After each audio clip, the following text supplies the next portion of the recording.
Drama serial में दिन ब दिन इंटरेस्टिंग होता जा रहा है। यहाँ पे हम देख रहे हैं कि आयरा ज़ैद से रब्ता करने की बहुत कोशिश करती है लेकिन नाकाम रहती है। आसिफ साहब ने उसको एक कमरे में बंद कर दिया है और किसी भी नौकर को इजाज़त नहीं दी कि वो उसके कमरे में जा सके। यहाँ पर हम देखेंगे कि रेहान इस चीज़ का नाजायज़ फ़ायदा उठाएगा और वो सीधा ही आयरा के कमरे में चला जाएगा और वहाँ पे आयरा से कहेगा कि मैं तुम्हारी मदद करने के लिए आया हूँ।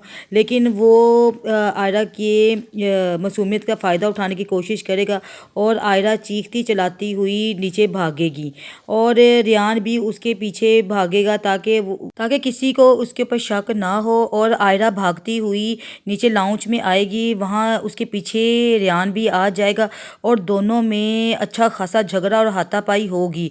तो वहाँ पे आसिफ साहब भी पहुँच जाएंगे। बजाय कि आसिफ साहब आयरा को ना तहफ़्फ़ुज़ देते बल्कि वो तो रेहान की बातें सुनना शुरू हो जाएंगे कि अंकल मैं तो यहाँ पे आयरा की मदद करने आया था। लेकिन आसिफ साहब को भी ये अपने दामाद का अच्छे तरीके से पता है कि उनका दामाद किस तरीके का है और वो ना उसकी बातें सुनना शुरू हो जाएंगे। आयरा अपनी सच्चाई में बहुत कुछ कहेगी लेकिन आसिफ साहब उसका एतबार नहीं करेंगे और यहाँ पे रेहान इस चीज़ का फ़ायदा उठाएगा, कहेगा कि आपके सामने ही आपके दामाद के ऊपर इतने घटिया इल्ज़ाम लगा रही है और आप सिर्फ चुप करके खड़े इसकी बातें सुन रहे हैं। और यहाँ पे आसिफ साहब तो पहले ही आयरा से पीछा छुड़ाना चाहते हैं।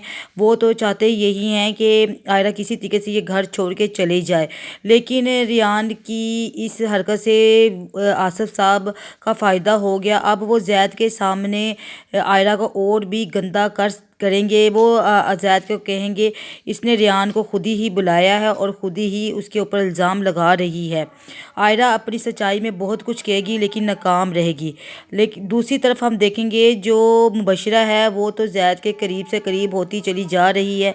उनके दरमियान में सारे फासले ख़त्म होते जा रहे हैं क्योंकि ज़ैद को भी मुबशरा अब अच्छी लगने लगी है। जैसे मुबशरा ने ज़ैद का ख्याल रखा और जिस तरीके से वो उसकी हर बात मानती है, अब कहीं ना कहीं ज़ैद के दिल में भी मुबशरा के लिए जगह पैदा हो चुकी है।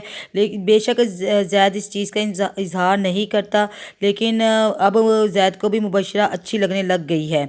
और मुबशरा जो कि इस ट्रिप को अपना हनीमून ट्रिप बनाना चाहती है और जब ये दोनों तुर्की से वापस आएंगे तो ये एक हो चुके होंगे।